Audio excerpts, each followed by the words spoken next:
गुजरात सरकार ने धार्मिक पर्यटन और इंफ्रास्ट्रक्चर के विकास की दिशा में एक बड़ा कदम उठाया है। राज्य सरकार ने मशहूर अंबाजी मंदिर नगर को विश्व स्तरीय आध्यात्मिक गंतव्य बनाने का संकल्प लिया है। मुख्यमंत्री भूपेंद्र पटेल के दूरदर्शी नेतृत्व और सीधी निगरानी में 1632 करोड़ रुपए का मेगा मास्टर प्लान तैयार किया गया है। इस योजना के तहत अंबाजी मंदिर से लेकर पवित्र गब्बर पहाड़ी तक लगभग 2.5 किलोमीटर लंबे शक्ति कॉरिडोर का निर्माण किया जाएगा। ये कॉरिडोर श्रद्धालुओं के लिए न सिर्फ एक भव्य अनुभव होगा, बल्कि गुजरात की धार्मिक और सांस्कृतिक धरोहर को भी वैश्विक पहचान दिलाएगा। 2 चरणों में बनने वाली इस परियोजना से अंबाजी मंदिर नगर का कायाकल्प होगा और पर्यटन को नई दिशा मिलेगी। राज्य सरकार द्वारा अंबाजी खाते अंबाजी शक्तिपीठ खाते शक्ति कॉरिडोरનું નિર્માણ થનારું છે। આ કાર્યવાહી મુખ્યત્વે 2 ફેઝમાં થશે। પ્રથમ ફેઝ એટલે શક્તિદ્વારથી ગબ્બર હિલ સુધી લગભગ 2.5 કિલોમીટર જેટલો વિસ્તાર છે ત્યાં કોરિડોર આખો નિર્માણ થશે અને ત્યારબાદ પેરેલલ ફેઝ 2 એટલે મંદિર પરિસર છે, મંદિર પરિસરના ચારે બાજુનો વિસ્તાર लगभग 80 થી 100 मीटर विस्तार में मंदिर परिसर विस्तार थशे। इस मेगा मास्टर प्लान में न सिर्फ शक्ति कॉरिडोर का निर्माण होगा, बल्कि श्रद्धालुओं और पर्यटकों की सुविधा के लिए कई आधुनिक व्यवस्थाएं भी की जा रही हैं। योजना के तहत एक भव्य इवेंट प्लाजा बनाया जाएगा, जहां गरबा और अन्य सांस्कृतिक कार्यक्रमों का आयोजन किया जा सकेगा।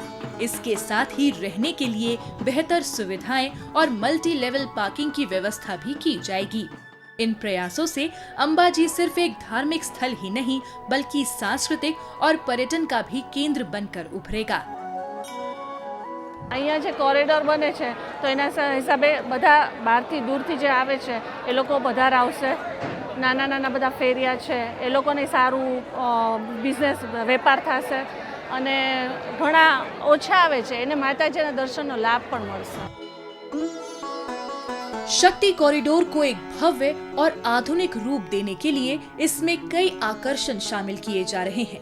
यहाँ आध्यात्मिक गैलरी, पौराणिक कहानियां दिखाने वाले चित्र बनाए जाएंगे, रोपवे की बेहतर सुविधा मिलेगी और एक सुंदर डिवाइन दर्शन प्लाजा भी तैयार किया जाएगा। इस प्लाजा में लाइट एंड साउंड शो के जरिए प्राचीन कथाओं को आधुनिक अंदाज में जीवंत किया जाएगा। ये अनोखी परियोजना न सिर्फ श्रद्धालुओं को दिव्य अनुभव देगी, बल्कि स्थानीय लोगों और व्यापार जगत को भी बड़ा लाभ पहुंचाएगी। अंबाजीना अंदर જ્યારે કોરિડોર થવા જઈ રહ્યો છે ત્યારે આજુબાજુના 50 થી 60 કિલોમીટરના અંદરના રહેલા ગામડાઓ શહેર એ બિઝનેસથી સંકળાશે અને રેલવે કનેક્ટિવિટી જે અત્યારે ભારત સરકાર જે જોડવા જઈ રહી છે તેથી બીજા રાજ્યોને પણ આમાં બેનિફિટ મળશે અને અંબાજીની સાથે સાથે બનાસકાંઠા અને સાબરકાંઠા બીજા પણ જિલ્લાઓ છે તેઓને ધંધા રૂપના અંદર ઘણો ફાયદો મળી શકે। शक्ति कॉरिडोर के साथ अंबाजी पूरे देश के लिए एक आदर्श मंदिर नगर बनने की राह पर है। गुजरात सरकार की ये दूरदर्शी परियोजना न केवल श्रद्धालुओं को समृद्ध आध्यात्मिक अनुभव देगी, बल्कि स्थानीय विकास और बेहतर कनेक्टिविटी को भी नई दिशा प्रदान करेगी।